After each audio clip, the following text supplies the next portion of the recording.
IAS అధికారి కాదు, వారు అవిశ్రాంత ఐఏఎస్ అధికారి గౌరవనీయులైన ముఖ్యమంత్రి గారి కళల్ని క్షేత్రంలో పండించేందుకు కృషి చేస్తున్న ముందు వరుసలో ఉన్న పెద్దలు, I request Shri Murali sir.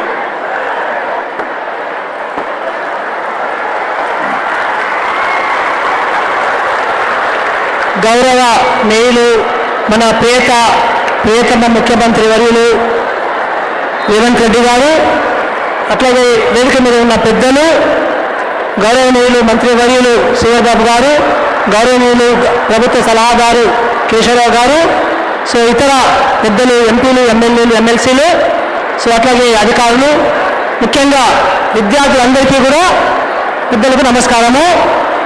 ఈరోజు విద్యా చరిత్రలో సువర్ణ అక్షరాలతో లిఖించదగిన రోజు. మన గౌరవ ముఖ్యమంత్రులు వారి యొక్క విజన్ని ఇక్కడ మీరు ఆరుట్ల తెలంగాణ పబ్లిక్ స్కూల్లో చూడవచ్చును. సో స్కూల్ అంటే ఏదో ఒక తరగతి గది, 2 తరగతి గదులు, లేదా మరుగుదొడ్లు లేని పరిస్థితి, కాంపౌండ్ వాళ్ళు లేని పరిస్థితి, అలా కాదు.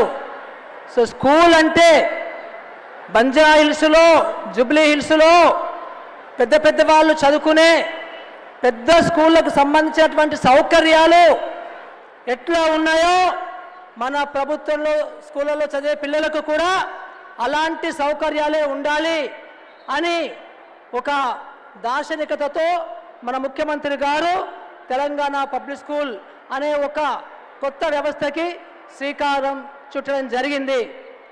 ఇంతకుముందులాగా గవర్నమెంట్ స్కూల్ అంటే అట్లా ఉండడానికి లేదు. గవర్నమెంట్ స్కూల్ అంటే మనము ఆరుటలో కట్టుకున్నటువంటి ముఖ్యమంత్రి గారి సపోర్ట్తోని వారి కలల నిజమయ్యేటట్లుగా ఆరుట్ల స్కూళ్ళు కట్టుకోవడం జరిగింది.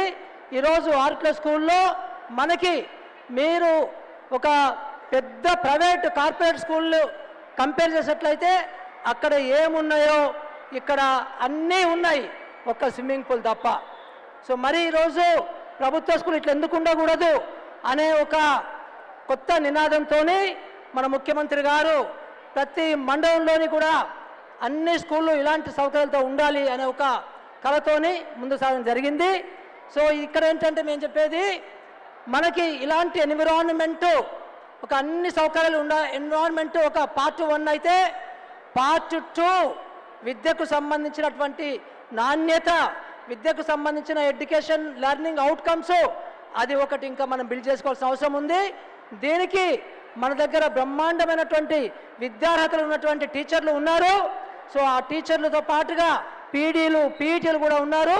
వాటితో పాటుగా ఇంకా మనకు కావాల్సినటువంటి మ్యూజిక్ టీచర్లు, ఆర్ట్స్ అండ్ క్రాఫ్ట్స్ టీచర్లు, ఇలా రకరకాల ఎక్స్ట్రా కరిక్యులర్ యాక్టివిటీస్ చేసుకోవడానికి కూడా టీచర్లను నియమించుకోవడానికి ఈ తెలంగాణ పబ్లిక్ స్కూల్ వ్యవస్థ మనకి అలౌ చేస్తుంది.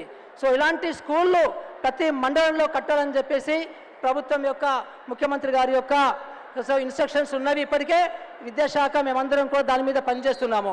సో ఇలాంటి అవకాశము ఇచ్చినందుకు గౌరవ ముఖ్యమంత్రి గారికి, ప్రభుత్వానికి నా ధన్యవాదాలు. మీ అందరికీ కూడా నమస్కారాలు. సెలవు తీసుకుంటున్నాను. Thank you sir. గౌరవ స్థానిక శాసనసభ్యులు పెద్దలు మల్రెడ్డి రంగారెడ్డి గారు.